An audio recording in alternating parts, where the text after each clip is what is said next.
Most people think that resilience is your ability to pick yourself up after a fall. Actually, that's endurance. Resilience is really about being emotionally fit over the long term, even if you crash and burn in the short term. And I think this is an important distinction. Hi, I'm Eleanor Shakiba. I often work with high achievers who think that resilience is all about bouncing back immediately after a challenge. But this is a dangerous belief. Over time, it can destroy your sense of personal power, and it can make some successful leaders think of themselves as failures.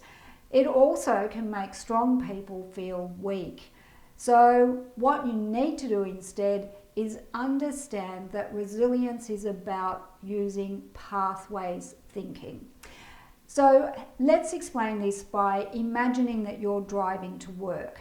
Your normal road to work has been blocked because of construction. So you don't just sit there. Instead, you find a different route or pathway. So as you're driving along, you notice a new coffee shop and you decide to try it out. And it turns out that the coffee there is even better than in your normal cafe. Now you're not annoyed about the roadblock, you're actually grateful for it. And resilience over the long term works in the same way. You can't always continue going down the pathway that you want to, but you can always make good choices about how to adjust course. Leaders with high levels of mental stamina know nothing is permanent, and so they naturally live by a core principle of NLP, behavioural and mental flexibility. This means that great leaders know how to find another way to get to where they want to be. So how can you develop this sort of flexibility too? Well, it's easy if you use NLP. There are 3 skills that can help you do it. The first skill is state management. Leaders with resilience drive their own emotions. So this means that they're logical and solution oriented even in tough times. And NLP gives you lots of tools for learning how to do this. The second skill is outcomes thinking. You see, great leaders have a clear sense of what they want.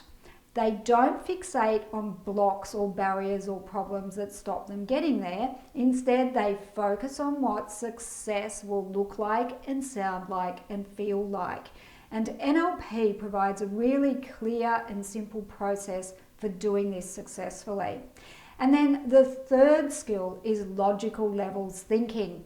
This really involves chunking a problem down to break it into manageable pieces, reassembling those pieces, and then chunking back up to create your pathways plan. So if you want to build your mental stamina and to be really thriving as a leader, learn NLP.